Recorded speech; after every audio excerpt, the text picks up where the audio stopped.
Rain poured over the dark city. Neon signs flickered on wet streets. The air smelled of metal, smoke, and cold water. Ethan kept his hood low as he walked through the empty alley. His boots splashed in shallow puddles. He carried a small bag of groceries, one of the few things he could still afford. The world had changed. Cities were broken pieces of their old selves. Humanity had survived the war with the alien races, but the cost was heavy. Trust between species was gone. Fear ruled every shadow. Ethan lived alone in an abandoned factory near the city's edge. It was quiet there. No neighbors, no questions, just the sound of wind pushing through broken windows at night. That evening, as he turned into a narrow lane, he heard something strange. A voice, weak, trembling, almost too soft to hear over the rain. He stopped. Another voice followed. Then, a third. They were not speaking any human language he knew. The words were soft and musical, yet filled with fear. Ethan stepped closer. The sound came from behind a pile of old crates near a flickering street lamp. His eyes adjusted to the dark, and then he saw them. 3 figures, small, thin, wrapped in torn pieces of cloth. Their skin shimmered faintly, reflecting the wet light. Each had eyes too large for a human face, glowing faintly with a deep silver color. They were alien. For a moment, Ethan froze. Taking them in meant trouble, big trouble. The government had made it clear that unregistered aliens were dangerous. Anyone helping them would be arrested. The smallest one shivered so hard, her teeth clattered. The tallest kept an arm wrapped around the others, as if shielding them from him. The third stared at him with wide, unblinking eyes. Ethan knelt slowly, so he would not scare them. "You speak English?" he asked. There was silence. Only the rain answered. He placed the grocery bag on the wet ground and pushed it toward them. A loaf of bread peeked out from the top. The tallest alien girl reached for it with shaking fingers. She pulled it close and tore a small piece, handing it to the smallest one. They ate like they had not tasted food in days. "You are not safe here," Ethan said quietly. "If someone sees you, they will call the soldiers." The tallest girl looked at him again. This time she spoke, her voice soft but clear. "We have nowhere to go. Where are your families?"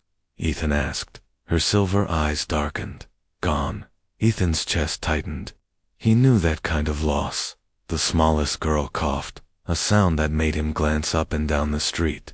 Number 1 was there, but it would not stay that way for long. Patrol drones passed this area at night. "You can come with me," Ethan said after a moment. "I have shelter." The girls exchanged quick looks, as if debating something silently. Then, the tallest one stepped forward. She spoke again, but this time she said something that made Ethan stop breathing for a second. It was short, just a few words, but whatever it meant, it was enough to make his instincts scream both warning and curiosity. He studied them for a moment, then he nodded. "All right, follow me." They stood slowly. Their thin feet splashed in the water as they followed him out of the alley. The rain came down harder. Streetlights cast long shadows on the cracked pavement. The city around them felt more dangerous with every step. Ethan kept glancing back. The tallest one stayed close, watching every movement around them. The smallest one clung to her arm. The third walked in silence, her eyes scanning the rooftops like she expected an attack at any moment. When they reached the edge of the city, Ethan led them to a rusted gate. It opened into an overgrown path leading to the factory. Inside, the air was cold but dry. Dust clung to old machines and crates. A few blankets lay on the floor near a small heater. "This is all I have," Ethan said. "It's not much, but you'll be safe here." The girls stepped in slowly, looking at everything as if it might vanish if they blinked. The smallest one found the heater and crouched beside it. She touched it carefully, smiling faintly at the warmth. The tallest one tested the floor, as if making sure it would not collapse. The third girl wandered to the window, Peering out into the night, Ethan closed the gate behind them and locked it. He could feel the weight of his decision pressing on him. He did not know who they were. He did not know why they were here. But he knew one thing. If the government found them, none of them would survive. The tallest girl turned to him. "We keep the condition," she said. "What condition?" Ethan asked. "You will know," she replied. Her silver eyes held something ancient, something dangerous. Ethan did not ask again. Not yet. The rain outside grew louder, but inside the factory, a strange quiet settled over them. It was the kind of quiet that comes before the storm. The factory had been empty for years. Its walls were stained with rust, and the air smelled faintly of oil and rain. But compared to the cold streets outside, it was a safe place. Ethan watched the three alien girls settle in. They moved with quiet caution, as if expecting a trap. The smallest one curled beside the heater, her thin arms wrapped around her knees. She closed her eyes and breathed slowly, letting the warmth sink into her skin. The tallest one explored the corners of the room, tapping the floor and walls as though testing their strength. The third girl, the silent one, stood near a broken window, scanning the darkness beyond the gate. Ethan lit a small lantern and set it on a crate. The glow filled the room with soft yellow light, chasing away the shadows. The girls stared at it as if it were something rare. "You have never seen a lantern before?" Ethan asked. The tallest one looked at him. "We have seen light, but not like this. Your light feels warm." Ethan smiled faintly. "That's because it's real. Fire." She tilted her head, as if tasting the word fire in her mind. Ethan opened the grocery bag and pulled out what little he had left. Bread, a can of soup, some fruit. He gave them each a piece of bread and set the soup to warm over the heater.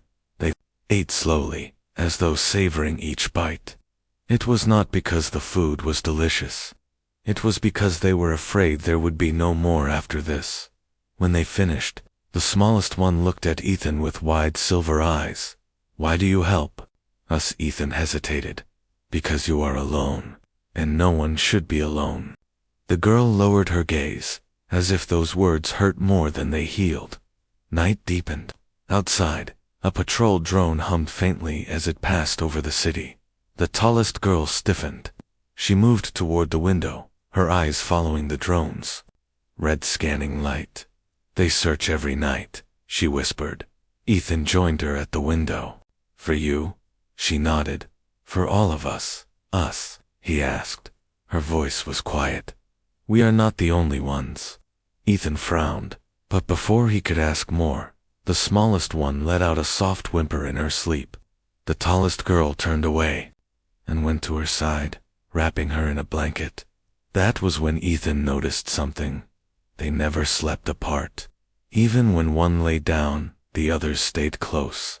Their hands always touched, as if keeping a silent promise to one another. The silent girl finally spoke, her voice low and smooth. "If we sleep alone, we dream, and the dreams call them." Ethan looked at her. "Call who?" Her silver eyes reflected the lantern light, but her lips stayed closed. She turned back to the window, watching the shadows. Later, when the soup pot was empty and the lantern burned low, Ethan made a bed for them with old blankets and cushions. He took the corner near the door. It was habit. In case trouble came, he would be the first to face it. The girls lay together in their bed. The smallest one was already asleep, her faint glow dimming in the dark. The tallest one stared at the ceiling, her expression unreadable. The silent one still kept her gaze on the window, like a soldier on watch, before Ethan closed his eyes. The tallest girl spoke again. "You have given us shelter," she said softly. "We keep the condition." Ethan sighed. "You keep saying that, but you never tell me what it means." She gave the smallest smile he had seen all night.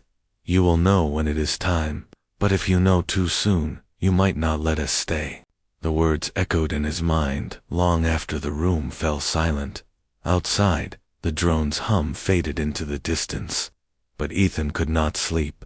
He lay awake, staring into the shadows, wondering what kind of danger had just walked into his life, and what kind of danger might be coming to take them back. Morning came slow. The factory windows let in pale light through the cracks, cutting across the dusty floor. Ethan woke to the faint sound of movement. The tallest alien girl was near the old heater. She held her arm close to her chest. Ethan noticed a thin red line running down her skin, probably from a sharp edge on the metal crates. He was about to stand and get the first aid kit when he froze, right in front of him. The red cut sealed itself. The skin knitted together until there was nothing left but smooth, pale flesh. No scar, no sign it had ever been there. She noticed his stare and quickly turned away. Covering her arm with the torn cloth she wore, Ethan pretended to look elsewhere. But inside his mind, questions began to pile up. The smallest girl sat cross-legged on the floor, her silver eyes fixed on a metal spoon. She tilted her head slightly, and the spoon rose into the air. It hovered, spinning slowly. She giggled, catching it mid-air. But the tallest girl hissed at her in their own language, and the smallest one lowered her head. Ethan stood, his voice steady but curious. "You can move things without touching them." The tallest girl's eyes narrowed. "You saw nothing." "I saw enough to know you are not ordinary," he said. She walked toward him, standing close enough for him to see the faint glow beneath her skin. "We are not safe if you speak about what you saw. Not to anyone." Ethan nodded slowly. "I won't tell anyone, but you need to tell me the truth if I'm going to protect you." The silent girl, who had been leaning against the window frame, finally spoke. "Truth is dangerous, more dangerous than lies. If you know too much, they will not only come for us, they will come for you." Ethan's eyes narrowed. "Who is they?" The silent girl's gaze shifted toward the sky. "The hunters. The ones who took our people. They follow the signal of what we are. They are still searching." The smallest girl's hands trembled slightly as she held the spoon. "If they find us, they will take us back. No one ever comes back from there." Ethan felt the weight of their fear. It wasn't just about being caught.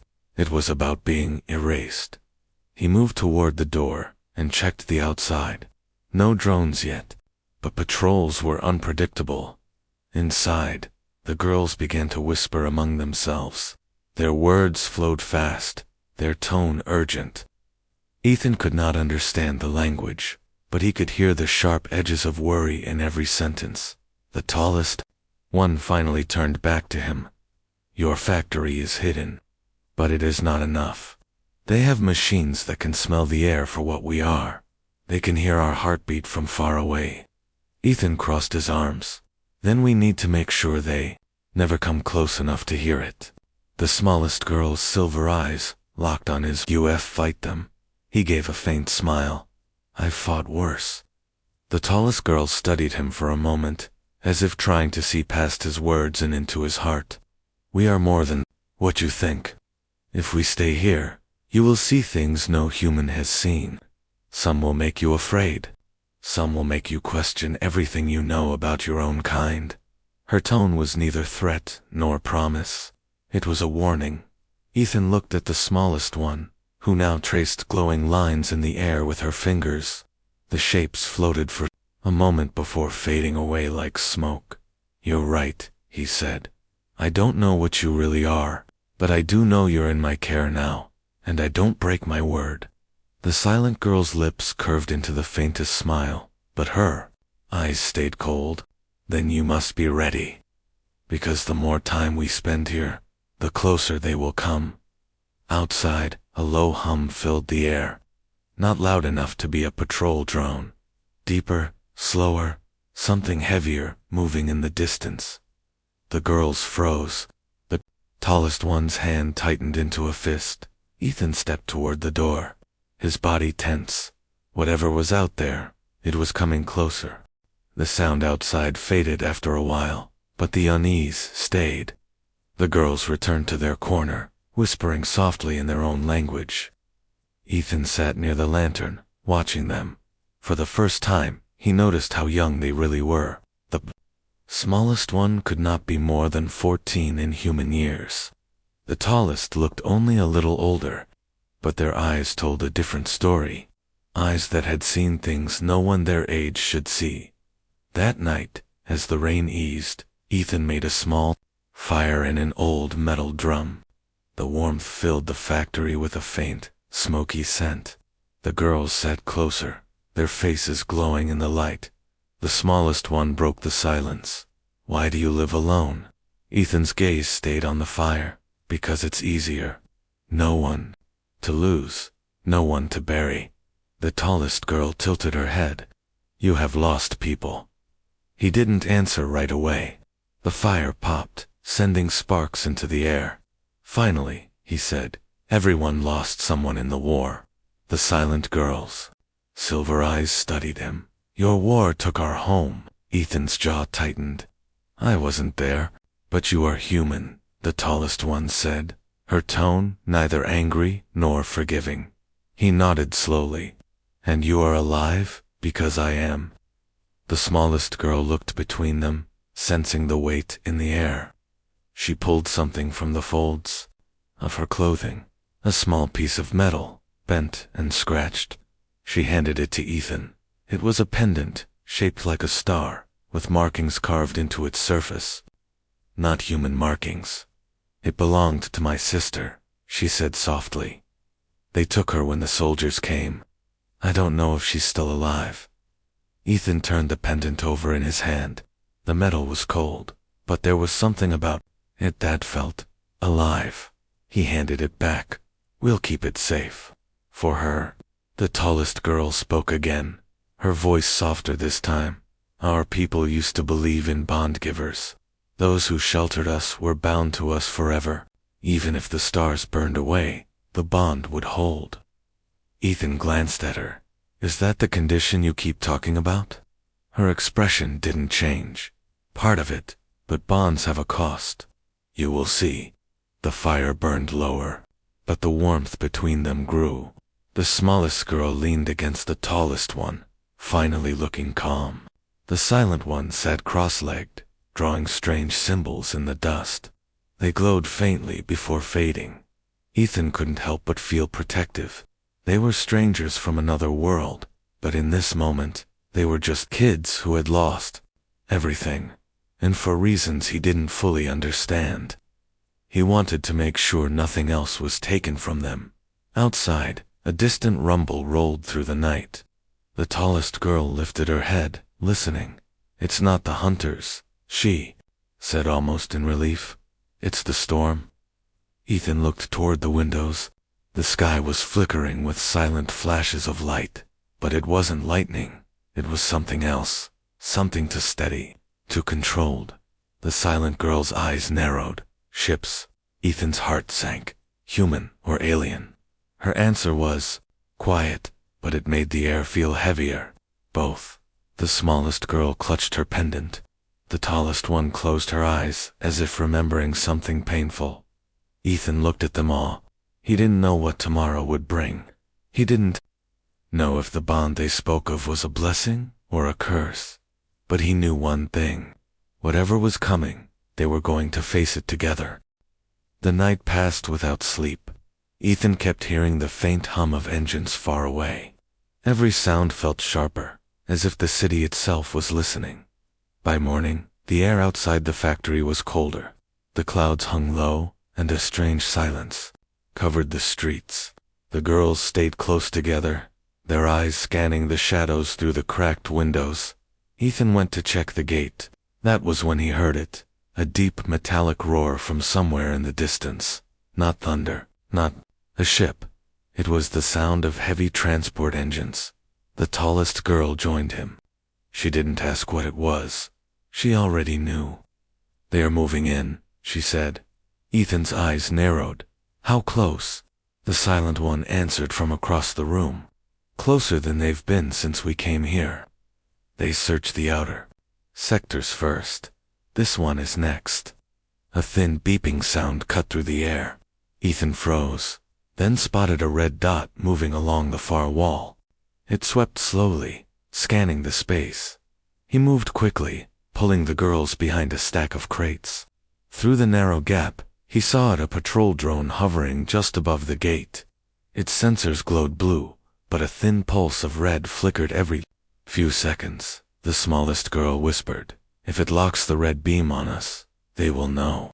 The tallest one's hand began to glow faintly, her skin shimmering like liquid silver. She clenched her fist, and the air around them seemed to ripple. Ethan felt the temperature drop. The red beam passed over their hiding spot, but instead of locking, it flickered and moved on. The drone hesitated, as if confused, then slowly drifted away from the gate. Ethan turned to her. "What did you just do?" The tallest girl shook her head. "It won't work twice. We need to be gone before they return with something stronger." Ethan's mind was already running through escape routes, but before he could speak, a low, static-filled voice came from outside. "Sector sweep complete. Proceeding to Building 32. Ethan's blood ran cold. Building 32 was the warehouse next to the factory. Through the window, he saw soldiers in black armor moving down the street. Their helmets reflected the pale morning light. They carried weapons designed for more than just humans. The smallest girl's breathing quickened. The silent one reached over and gripped her hand. "They will smell us," the tallest whispered. "They have hunters with them." Ethan didn't ask what hunters meant. He could guess well enough. He pulled the girls toward the far side of the factory, where an old storage hatch led to a crawl space. "This way?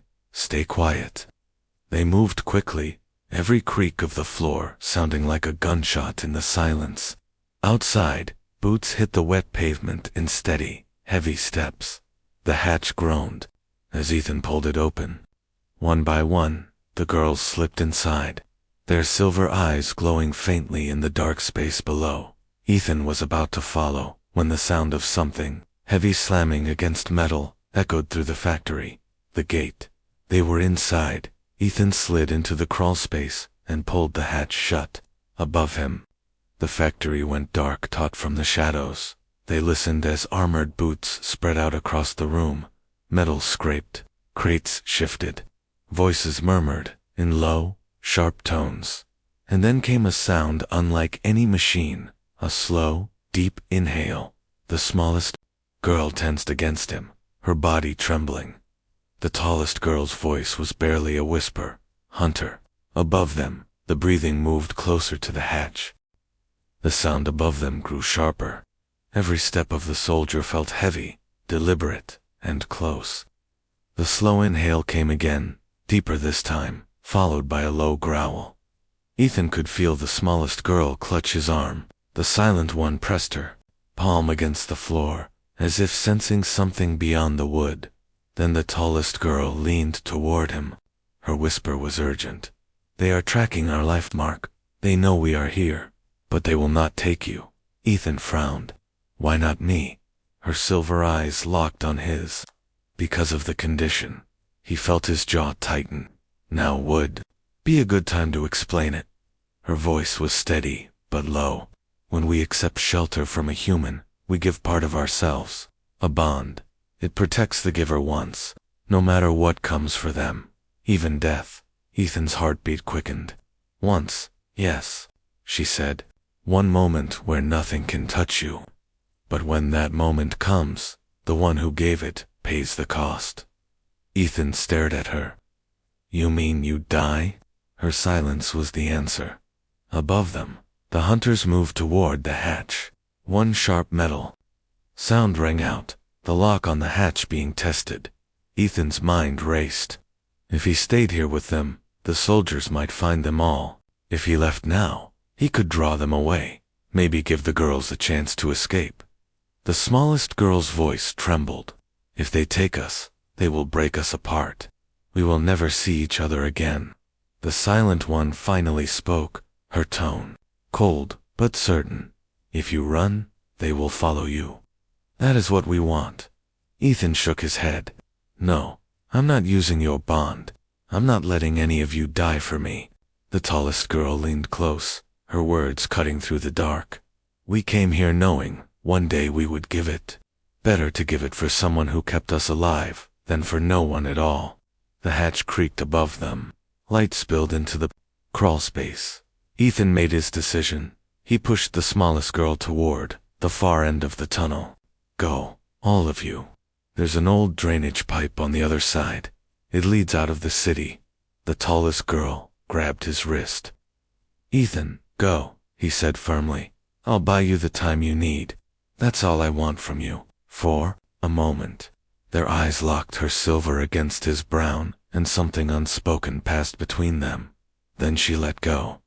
The girls moved into the darkness of the tunnel, their faint glow disappearing from sight. Ethan waited until the sound of their steps faded. Then he stood, pushing open the hatch. The hunters were there, tall, armor-clad, with metal masks shaped like something between a skull and a machine. Their breathing was slow, measured, and hungry. Ethan stepped forward into their light, looking for someone. One soldier raised a weapon. The hunter beside him tilted its head, as if testing the scent of its prey. Ethan's hands curled into fists. He had no bond to save him now, only himself. But somewhere in the tunnels beneath the factory, 3 alien girls were running toward freedom, and that was enough. The first shot missed his head by inches. Metal slammed into the wall behind him, sending shards of concrete to the floor. Ethan moved fast, diving behind a rusted beam as the hunters closed in. One of them leaped forward with inhuman speed. Its weapon was a blade, curved and black, humming with energy. Ethan blocked the strike with a broken pipe. Sparks flashing where metal met. Metal. Another hunter circled him, its mask reflecting his own face in warped silver. It spoke in a language that felt wrong in the air, sharp and cold. Ethan didn't need to understand the words to know what it meant. You are prey. He fought, but they were stronger. One blow knocked him against the wall, his vision blurred. The tallest hunter raised its blade for the final strike, and then it happened. The air around him rippled like water. A shockwave burst from nowhere, throwing the hunters backward. Silver light wrapped around his body, warm and alive. The tallest alien girl stood between him and the soldiers. Her glow was blinding. Her eyes burned like molten metal. You will not touch him, she said, her voice shaking the air itself. The hunters moved to attack, but their weapons passed through the silver barrier as if it were solid stone. One by one, they fell back, their masks cracking under the force of the light. Ethan's heart pounded. No, don't. She looked back at him, smiling faintly. The bond is given. Live. The light exploded outward. When it faded, the hunters were gone. The room was empty, except for Ethan and the faint outline of her body, fading like mist in the wind. He ran to her, catching her before she could fall. Her skin was cold, but her eyes were still bright. Go, she whispered. They will return. Ethan's voice cracked. Not without you. Her smile held both sorrow and pride. We will meet again. Not here, not like this. Her body dissolved into a soft trail of silver dust that swirled upward and vanished into the air. Ethan stood in the silence, his fists clenched, his breath shaking. Somewhere beyond the factory, the smallest girl and the silent one were waiting. He followed the path through the drainage tunnel until he emerged outside the city. The girls were there, their eyes wide when they saw him. She, the smallest one, began, but could not finish. Ethan placed a hand on her shoulder. She kept her promise. The silent girl looked at the horizon. Then the bond is sealed. The morning light broke through the clouds, revealing the open fields beyond the city's ruins. Ethan knew the soldiers would keep hunting. He knew the war between species was far from over. But as they walked toward the horizon together, he also knew something else. They were no longer just refugees and a lone human. They were a family, bound by choice, not blood, and families fight back.